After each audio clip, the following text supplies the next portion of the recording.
Meus irmãos, abramos nossas Bíblias no Evangelho de Mateus, o Evangelho segundo escreveu Mateus, no capítulo 4,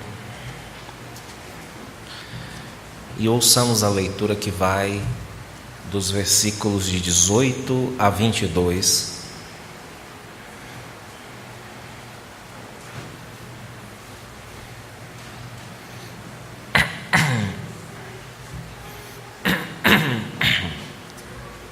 Evangelho segundo Mateus, capítulo 4, versículos de 18 a 22, assim nos diz a palavra do nosso Deus. Caminhando junto ao mar da Galileia, viu dois irmãos, Simão, chamado Pedro, e André, que lançavam as redes ao mar, porque eram pescadores. E disse-lhes: Vinde após mim, e eu vos farei pescadores de homens. Então, eles deixaram imediatamente as redes e o seguiram. Passando adiante, viu outros dois irmãos, Tiago, filho de Zebedeu, e João, seu irmão, que estavam no barco em companhia de seu pai, consertando as redes, e chamou-os. Então eles, no mesmo instante, deixando o barco e seu pai, o seguiram. Amém. É possível que nem todos os presentes aqui saibam, mas a União Presbiteriana de Homens, a UPH, ela possui não apenas um moto que será certamente recitado aqui ao fim deste culto, que é confiança em Jesus, entusiasmo na ação e união fraternal. Então esse é o moto da UPH, mas esta sociedade interna da igreja possui, além de um moto, também um tema, que é também um chamado de Cristo, um tema bíblico, que também é uma promessa, e que está aí no versículo de número 19 do texto que nós lemos, em que Jesus diz: Eu vos farei pescadores de homens. Esse é o lema da UPH nacional, que é diferente do moto, portanto. Além disso, irmãos, o símbolo do trabalho masculino está também relacionado a esse tema, que é o símbolo de um peixe que possui uma inscrição em língua grega, da palavra peixe em língua grega, que forma um anagrama com as seguintes palavras. Cada uma das letras, digamos assim, dessa palavra ictus, que fica escrito no nosso lema da UPH, significa Jesus Cristo, Filho de Deus, Salvador. Então essa é tanto o símbolo, o logo da UPH, como também o seu tema, estão relacionados à ideia tratada nesta noite, neste sermão, neste texto, irmãos. Eu vos farei pescadores de homens.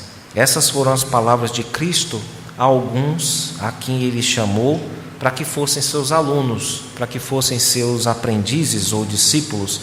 E esses são os primeiros movimentos que o nosso Senhor faz na esfera pública, já como Messias revelado a Israel. E Mateus registra de modo resumido aqui o chamado que Cristo fez a dois pares de irmãos. Um deles é Pedro e André, e o segundo par, Tiago e João. Isso enquanto nosso Senhor passava à margem de um lago em Genezaré. E foi ali que ele encontrou esses quatro amigos, que não apenas eram amigos, mas eram sócios no negócio de pesca. E a região de Genezaré é conhecida naquela época por ter um forte negócio, uma forte indústria pesqueira. E pelo menos dois deles, Pedro e André, já haviam estado com Jesus há cerca de um ano, naquele famoso casamento de Caná da Galileia, que foi seguido lá em João 2 pela purificação do templo pelo nosso Senhor.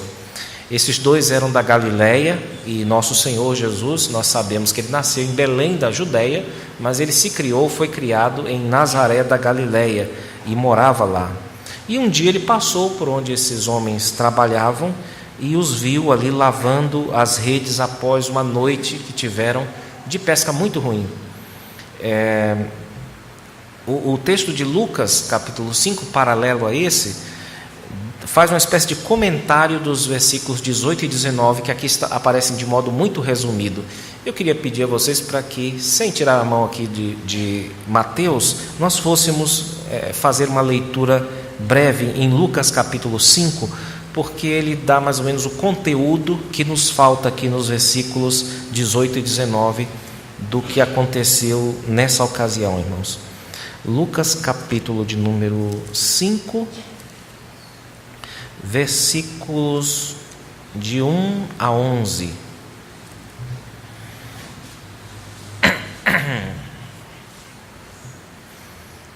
O texto diz assim, eu farei a leitura corrida dele, e ele diz mais ou menos o que aconteceu, aliás, exatamente o que aconteceu nos 2 primeiros versículos da porção que nós estamos tratando, sobre a qual estamos tratando em Mateus. Lucas 5, de 1 a 11. Aconteceu que, ao apertá-lo a multidão para ouvir a palavra de Deus, estava ele junto ao lago de Genezaré, e viu 2 barcos junto à praia do lago. Mas os pescadores, havendo desembarcado, lavavam as redes. Entrando em um dos barcos, que era o de Simão, pediu-lhe que o afastasse um pouco da praia, e assentando-se, ensinava do barco as multidões. Quando acabou de falar, disse a Simão: faze-te ao largo e lançai as vossas redes para pescar. Respondeu-lhe Simão: Mestre, havendo trabalhado toda a noite, nada apanhamos, mas, sob a tua palavra, lançarei as redes. Isto fazendo, apanharam grande quantidade de peixes, e rompiam-se-lhes as redes. Então, fizeram sinais aos companheiros do outro barco para que fossem ajudá-los. E foram e encheram ambos os barcos, a ponto de quase irem a pique. Vendo isto, Simão Pedro prostrou-se aos pés de Jesus, dizendo: Senhor, retira-te de mim, porque sou pecador. Pois, à vista da pesca que fizeram, a admiração se apoderou dele e de todos os seus companheiros, bem como de Tiago e João, filhos de Zebedeu, que eram seus sócios. Disse Jesus a Simão: Não temas, doravante serás pescador de homens. E arrastando eles os barcos sobre a praia, deixando tudo, o seguiram. Vocês perceberam que Jesus falou apenas para Simão neste relato aqui. Voltemos ao nosso texto de Mateus 4, mas aqui ele, ao que parece, fala aos 4, no versículo 19: Vinde após mim e eu vos farei pescadores de homens. Agora ele estende o chamado, a convocação para Simão e mais os 3 sócios seus. E Mateus capítulo 4, portanto, registra essa mesma ordem que vem junto com uma promessa. Ele diz: Vinde após mim, é uma ordem, e a promessa é: eu vos farei pescadores de homens. A pergunta que se coloca aqui é: o que significa pescar homens? Na prática, para responder isso, nós precisamos entender algo do tipo de pesca que era praticado naquela época, irmãos. E o tipo pretendido aqui, quando nós consideramos primeiro o próprio texto, segundo lugar, o caráter da pesca profissional naquela época, e também quando nós consideramos a abrangência da tarefa que os apóstolos teriam como pescadores de homens, a ideia aqui não parece ser a pesca mais conhecida nossa, que é aquela com linha e anzol e isca, pegando um peixe por vez, não é? Observem os versículos 20 e 21, nós temos o termo rede aqui. Esse termo é genérico. Já havia naquela época a chamada rede de arrasto, que é aquela que fica um pescador de um lado, outro de outro, puxando a rede durante um tempo até recolher peixes de toda a espécie. E essa rede já foi até mesmo usada como um ponto de comparação com o reino de Deus, não é? Em Mateus capítulo 13. E há também a rede, ou melhor, a pesca que era feita com linha. Os irmãos lembram daquele episódio em que Jesus ordenou para que seus discípulos não ficassem devendo ao governo, né? Que fosse pescado um peixe com uma linha e depois disso fosse aberta a sua boca e de lá retirado o tributo, não é? A ser pago pelo governo. Isso está em Mateus no capítulo 17, versículos 24 a 27. Mas a rede de que nos fala Mateus aqui no versículo 18, irmãos, vem de um termo técnico. A rede não é nem uma nem outra dessas que eu estou mencionando aqui, mas é um termo técnico para a chamada rede de arremesso, que aqui no nosso país é conhecida como tarrafa. Vocês já devem ter visto essa cena, uma pessoa segurando uma rede que tem um formato circular, cheia de pesos, né, de chumbinhos em torno, e é lançada com muita força pelo pescador e depois é recolhida com aquela técnica peculiar dele, bem devagar, para não perder nenhum peixe. Aquilo dá mais trabalho do que pescar de linha. Eu não sou um grande pescador, na verdade eu só pesquei um peixe na minha vida, eu e meu filho, então ele já está junto comigo, né, está emparelhado comigo. E eu sei, no entanto, que já me contaram, se é história de pescador, eu acreditei, é que é possível você pescar um peixe de linha dormindo, não é? Você está ali dormindo e de repente se acorda com o puxão do peixe. Ora, isso é impossível no caso de uma tarrafa, né? É impossível no caso dessa pesca aqui de arremesso, como se diz, porque essa pesca de arremesso exige, dentre outras coisas, um esforço repetitivo, exige equilíbrio para a pessoa não cair do barco, exige força física para lançar a rede e visa pescar não um peixe, mas muitos peixes, né? Pelo menos a ideia é essa. Se vier só um, vai fazer o quê? Mas a ideia daquela rede enorme, às vezes de 3, 4 metros abertas, né? Então a ideia é pescar bastante. Se você traz isso para a nossa realidade, que é a realidade da pregação do Evangelho, né? Observa isso na prática, o compartilhamento pessoal do Evangelho é a obrigação de cada cristão, de compartilhar aquilo que Deus fez na sua vida como um testemunho para que as pessoas creiam em Jesus Cristo. Mas o chamado aqui, irmãos, vai além. A ideia aqui é a de que os discípulos iriam retirar milhares de um grande mar, de um grande abismo, que é o abismo da vida, o abismo do viver. E isso ia requerer para eles um tempo de preparo, de dedicação, de disciplina, de estudo, de repreensão da parte do mestre, com muita paciência, quando não houvesse resultados, não houvesse retorno. E também, muito diferente da indústria pesqueira, né? Os produtos adquiridos, que seriam os homens, eles não iam servir para serem explorados.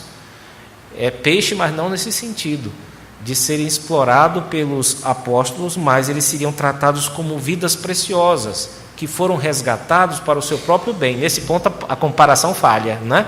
Porque quando nós tiramos um peixinho da água, aquilo é desgraça para a vida do peixe. Mas quando um apóstolo resgatava alguém com esta rede, que é a palavra de Deus pregada, significa que aquilo é feito para o bem daquele que é alcançado, né? Nesse ponto, então, a analogia manca, como toda analogia, aliás, né? E foi para isso, então, que o nosso Senhor o chamou. Nós temos aqui um grande privilégio, que é servir como porta-voz da divindade. É um privilégio, de fato, enorme, mas ele também possui um preço muito alto. Não era um curso rápido, não é? Com intervalos regulares, com lições para casa, leituras recomendadas, essas coisas, né? Não existe e nunca existiu e nunca existirá discipulado em meio período. Se a pessoa quer ser discípula de Cristo, ela deve estar disposta a aprender com Ele de dia e também de noite, o tempo inteiro. A pessoa está comprometida pelo tempo, do tempo inteiro e pela eternidade também, como um aluno ou como um seguidor de Jesus. A ideia aqui é como se Deus, da eternidade, por meio do seu Filho, estivesse nos chamando lá do futuro, por assim dizer, dentro aqui do tempo, nos puxando até a sua pessoa, até a sua vida, e Ele está nos puxando do futuro por meio desse chamado que Cristo faz aqui, que deve envolver, como eu falei, a pessoa inteira em todo o tempo. No caso dos apóstolos havia particularidades. Por que eu digo isso? Porque a maioria de nós, cristãos normais, digamos assim, ao ser chamada, não sofre grandes mudanças na sua vida familiar e cultural, não é? nós continuamos muitas vezes trabalhando no mesmo lugar, estudando no mesmo lugar, continuamos a viver com os nossos pais. Normalmente é isso que acontece quando Cristo nos chama a segui-lo. Nós seguimos no lugar onde estamos. Mas os 4 aqui deveriam deixar um negócio honesto, um negócio e uma vida social que eles tinham certamente para lançar redes por todo o mundo. Nesse ponto aqui, Mateus destaca a autoridade da palavra de Cristo. Há um destaque aqui que deve nos chamar a atenção, irmãos. É que, vejam que no versículo 20 diz que quando Jesus falou, eles ouviram isso e atenderam imediatamente. Versículo 22 diz, no mesmo instante, eles abriram a mão, a rede caiu e eles saíram atrás ou após o mestre, irmãos. Notem então que naquela época era comum que houvesse escolas com seus mestres, com seus rabinos, só que eram os alunos que escolhiam os professores. Eles iam assistir algumas aulas, gostavam da mensagem do mestre e eles terminavam assumindo aquele como seu mestre, participando dos cursos que o mestre dava. Só que aqui nós vemos algo bem diferente, irmãos. É que o nosso Senhor é que escolhe. E ele apenas diz, eu quero que você venha após mim e eu vou fazer de você um pescador de homens. E ele sai e as pessoas saem atrás dele.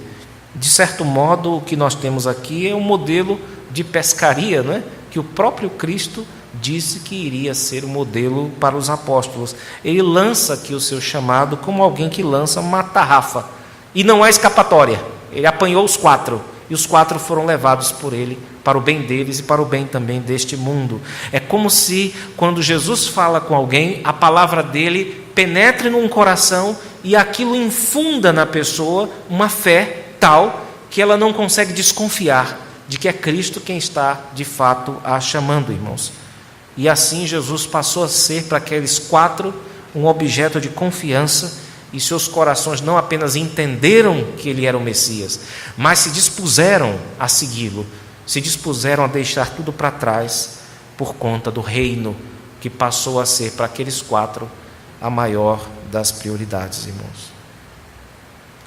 A tarefa específica daqueles 4 homens no reino se parecia muito com a que hoje, num nível local, é a tarefa de um pastor ou a tarefa de um evangelista. Praticamente aquilo que um pastor é numa igreja local era o que um apóstolo era em relação ao mundo. A paróquia dele, os limites de atuação dele eram o mundo. Eles tinham trânsito total em todas as igrejas do mundo e autoridade total, irmãos.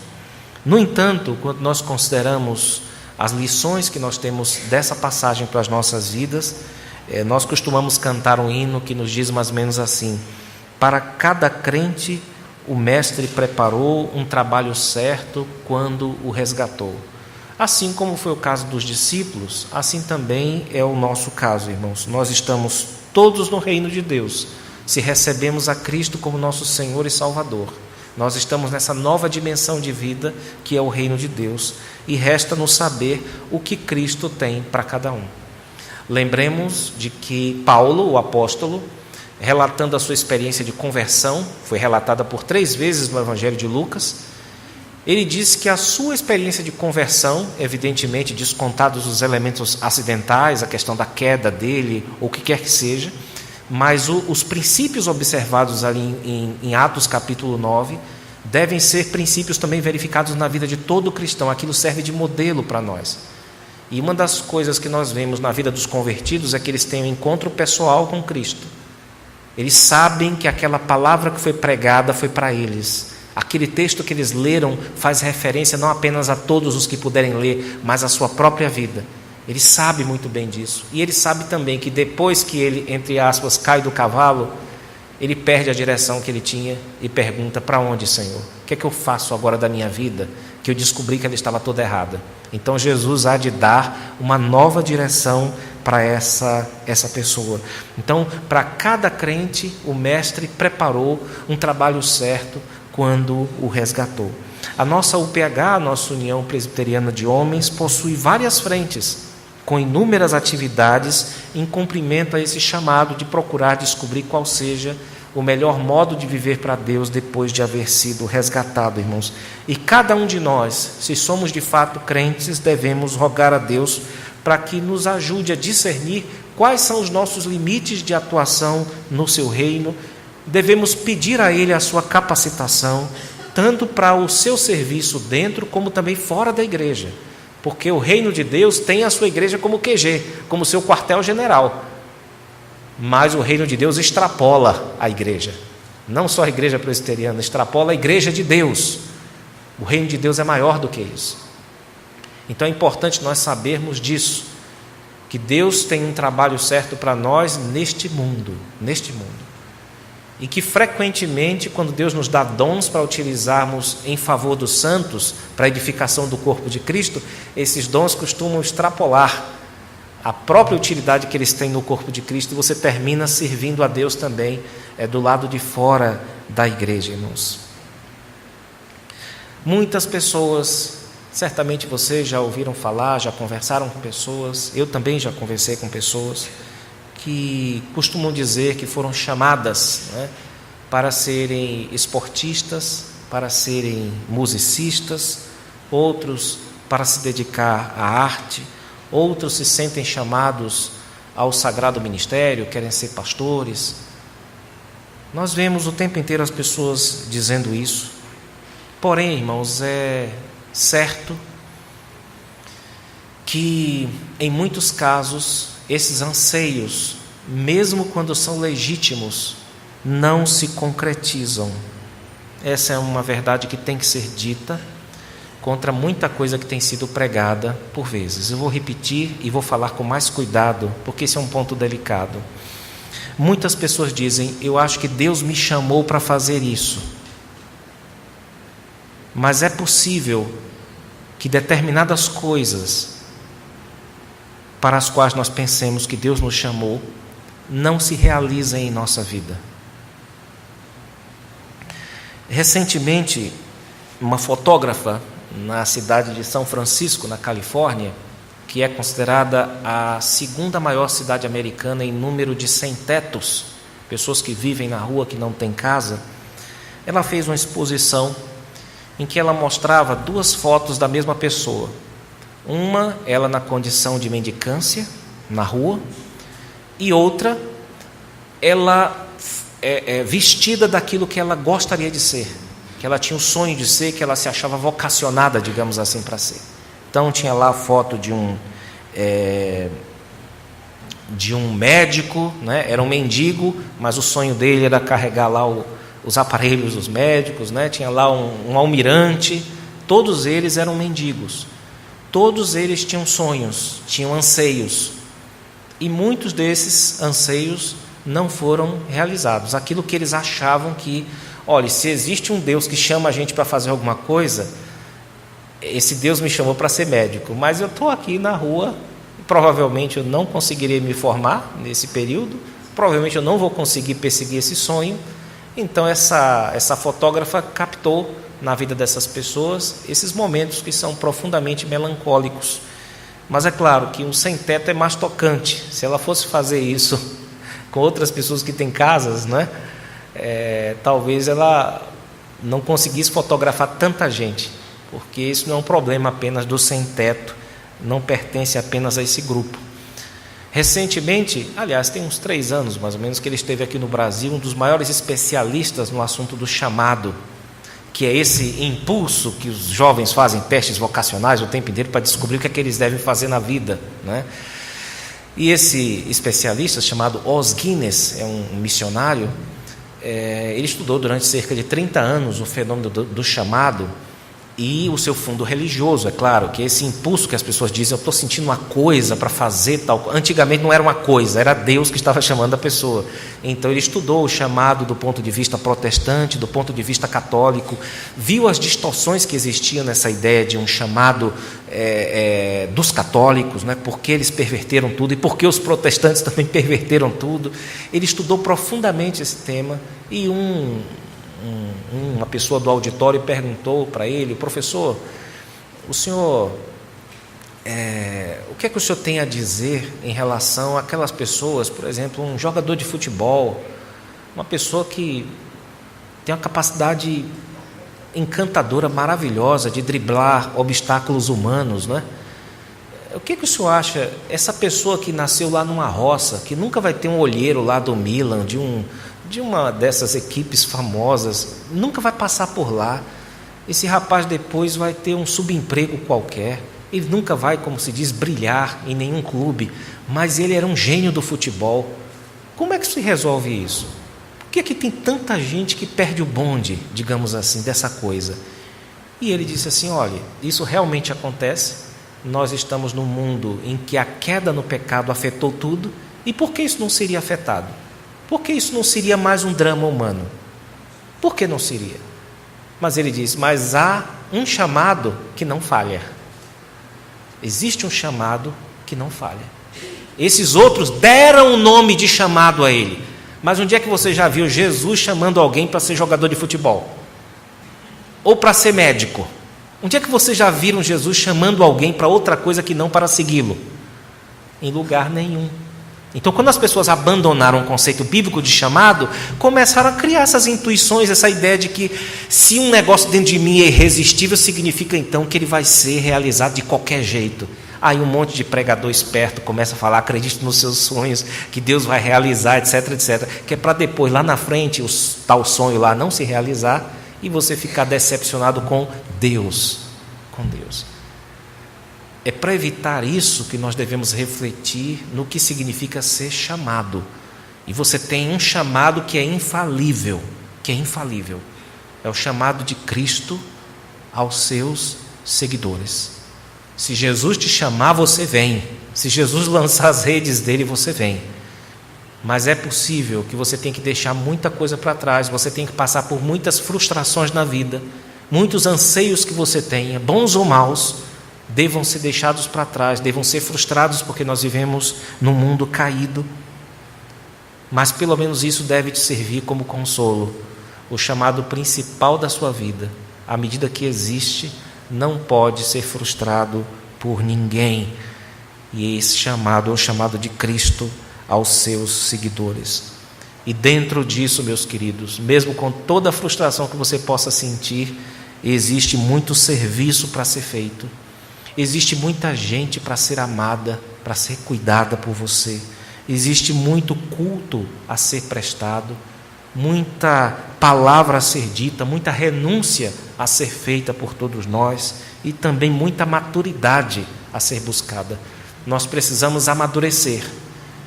E amadurecimento significa, em grande parte, aceitar as frustrações e lidar com elas dentro de um escopo maior disso que não nos frustra, que é o chamado de Cristo.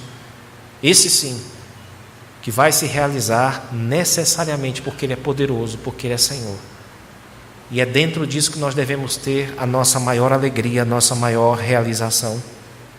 Em qualquer situação, independente das perdas, é possível, portanto, pela graça de Deus, seguir a Jesus Cristo.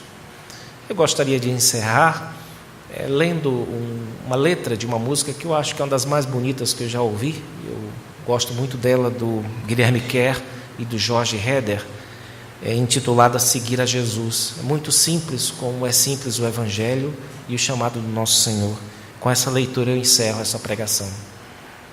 Seguir a Jesus é deixar as redes, é deixar o barco, é fazer-se de fraco para levar os fracos à verdade. É ser livre de tudo, ser servo de todos, é ter no coração a vontade de sempre, com amor mais ardente, servir a Jesus. Seguir a Jesus é perder sua vida para encontrar vida plena, é abrir mão de tudo, entregar-se de todo, vale a pena, é ser livre e cativo, no amor mais ativo, é ter no coração a vontade de sempre, com amor mais ardente, servir a Jesus. Que Deus abençoe as nossas vidas e faça do lema da UPH também o nosso lema. Deus nos abençoe, irmãos.